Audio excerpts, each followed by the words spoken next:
I just got one thing to say to you, Disney. You're blowing people's heads off! What's up, YouTubers of the world? MegaGeekMixer here to give you guys my thoughts on the announcements made by Disney this past Thursday. It's going to be split into two parts. This one is going to be talking about Star Wars, and then the next one, I'll be talking about the MCU announcements. But seriously, Disney, have you gone crazy? Don't get me wrong, this is exciting. You guys have got me hyped, but all those announcements, and I'm just like, dang, Disney, what are you trying to do? Blow our heads off? Because I think that's what you did. You gone crazy. But still, nonetheless, what a great announcement. So many projects, not just from Star Wars and the MCU, but other projects they have coming out there too. It's nuts. It just makes you look forward to what comes in 2021, 2022, or whenever all these are coming out. We know some of these are coming out next year, but we don't know many of them. And yeah, there have been those trailers out there. I haven't really looked at some of them. I'm trying to get some time in so I can make a video and do a live reaction of it with you guys. For some of them, I have seen, but not many of them. But let's go ahead and start breaking down on these titles. And I put some notes here because that's a lot of titles and a lot of thoughts process of some of the things they said. So bear with me on that, guys, because wow. But either way, let's go ahead and get started. And why don't we start off with the only Star Wars announced live action film that'll be coming soon, and it is the best, and it was the best announcement of them all I heard. That was Star Wars Rogue Squadron. That's right, guys. I have played the video games for that. Sadly, I never read the books. I wasn't really into books during that time when it came to the Star Wars Expanded Universe. I was just into movies and stuff like that. Even hardly into the comics. So I'm sorry on that end, guys. But still, to hear that we are actually getting a Star Wars film about the Rogue Squadron was nuts. I was like, are you freaking kidding me? One of the things that drew me to Star Wars was the ships of the X-Wings and those Y-Wings and all those fighting into space and all that. And the mere fact that we got all these games about it was one of the best things about it. I mean, sure, love the whole Jedi lightsaber and all that thing and blasting people, but I'm all about the ships. I just love the ships, especially the X-Wings. Those are my favorite. But the best part about it all was hearing that Patty Jenkins is going to be the director. That woman who has been doing a great job with the Wonder Woman films. I hear even Wonder Woman, the sequel, is doing good too, for those who have already seen it but can only talk about non-spoiler territory.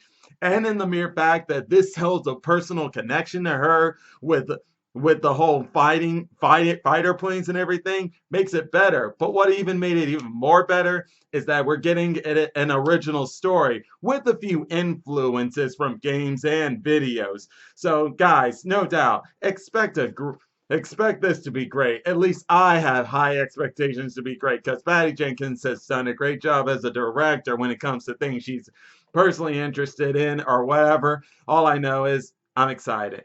Now, moving on straight into the animated series, we're going to start off with a droid story. Now, not much is known about this other than the fact it's going to feature a new character that is going to be guided by R2-D2 and C-3PO. The mere fact that it's a droid story made me think straight off the bat, we are getting the characters of R2-D2 and C-3PO. Those guys have been with us from the very beginning, so they have to be in here some way or somehow. That was for sure.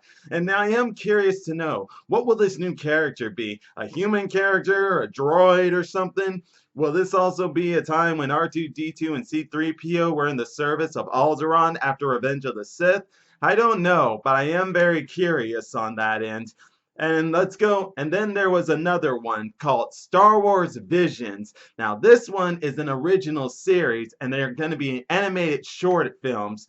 It's basically saying that it celebrates the Star Wars galaxy through the lens of the world's best Japanese anime creators. Now, that's pretty much all we got out of it. So is this saying like we're going to get something from somewhere within the Pacific time of Star Wars or what?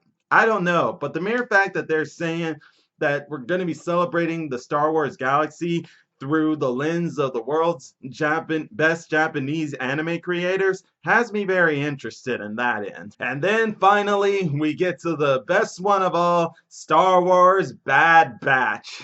Yes, guys, the Bad Batch, who we saw in this final season at the beginning of it, if I'm not mistaken. And I gotta say, when I saw those guys, I was like, these guys are definitely different from your usual clone troopers and stuff. But those guys, if I'm not mistaken, they're not like the actual clone troopers. They weren't cloned from Jango Fett.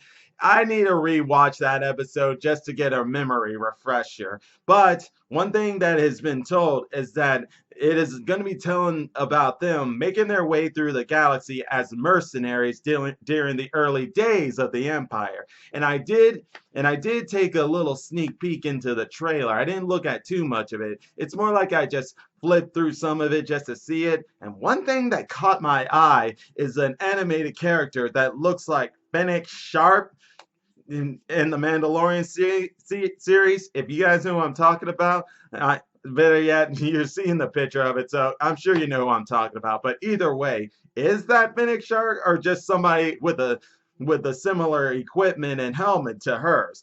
I don't know, but one thing's for certain, the Bad Batch left a very big impression on me to be like, these guys are definitely a bad batch. In other words, badasses, because they are definitely badasses, and I can't wait to see what they did during the early stages as the Empire, the Galactic Empire, had been born. It's definitely something you can't wait to see, that's for sure. But now, having said all that, we go into the live action territory, where personally, most of the ones I'm really looking forward to the most are in here. But we're going to start off with the one that doesn't have much info to go off of or much for us to talk about, and that's the Star Wars Acolytes.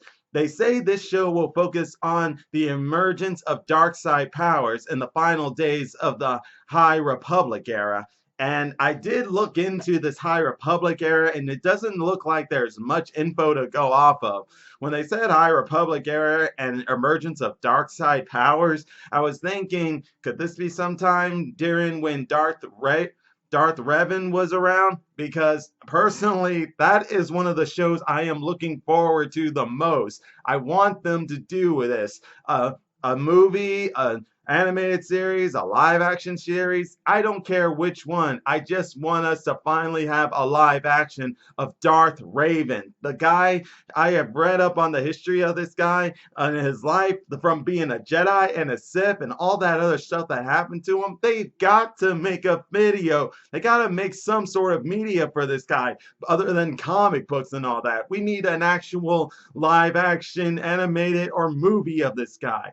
And I know some of y'all are in agreement with me on this. He's one of the most interesting Jedi Siths that had ever lived, that you want to see this guy's story in a screen, small or big screen, doesn't matter.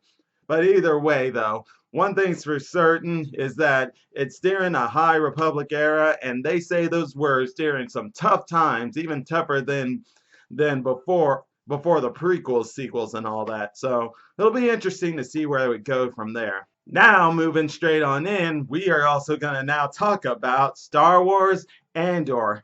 ANDR from Rogue One, who helped out that girl. I forgot her name off the top of my head there, sorry. But it'll once again be played by Diego Luna, and it's going to be taking place 5 years before Rogue One, back when the rebellion was being more informative. Spies getting information so they can be able to use that information to their advantage to get on the Empire's nerves, like be a thorn in their sides, as it were. All I know is that when we got the fact that we were getting this guy back again, I was happy. Why? Because I remember me and a friend of mine at my local comic book store talking about how what made us interested in this character was during his time as Rogue One. And when he was talking with that other girl about how he had been in this fight since he was 6 years old. That made us be really interested in wondering, this kid's been in a fight against the Empire since he was 6? Makes you wonder what happened to him, what happened to his family, what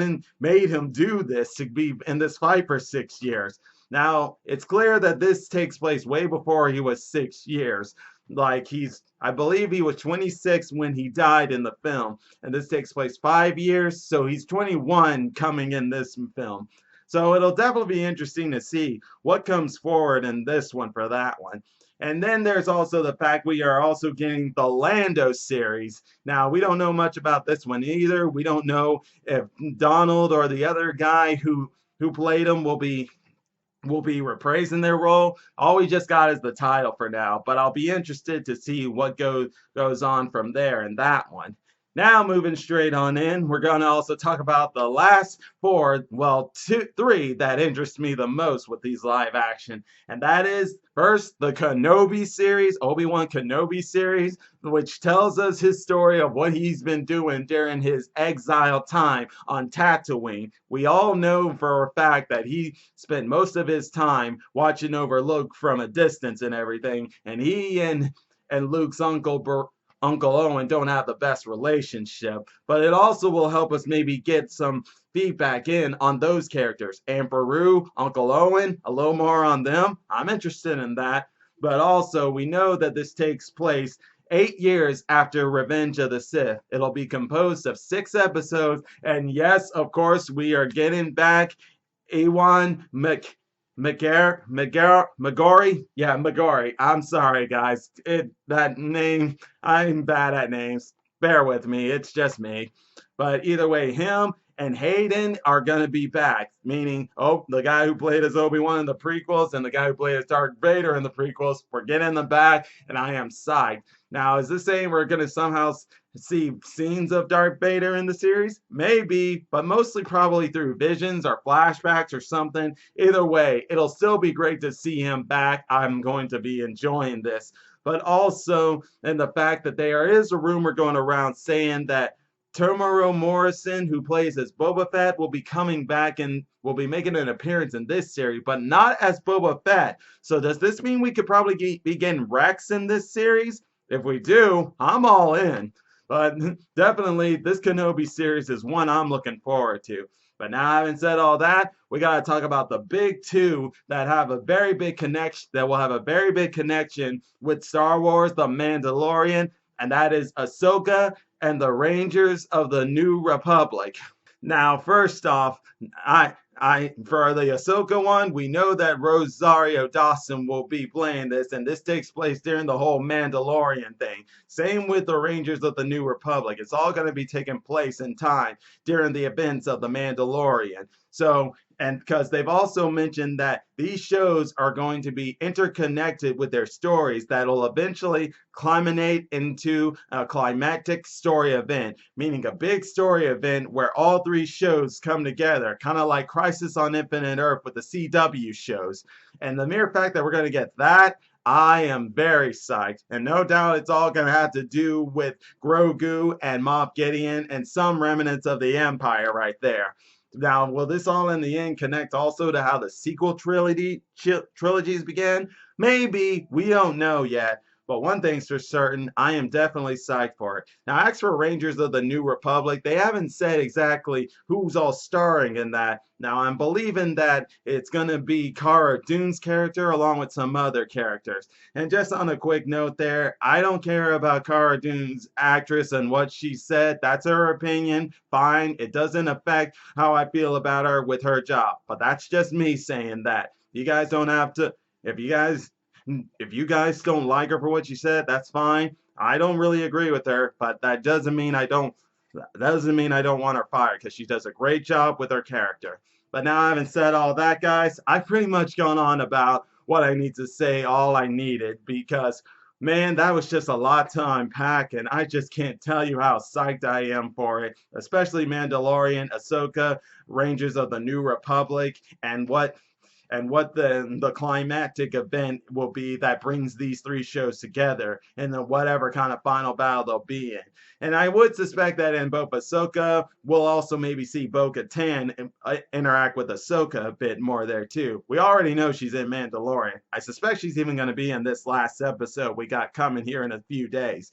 But either way, guys, that'll be all for today. And if you're enjoying my videos, all you gotta do is click that like button, subscribe to the channel, hit the bell icon to be notified when I make more videos. And until then, MegaGeekMixer signing out.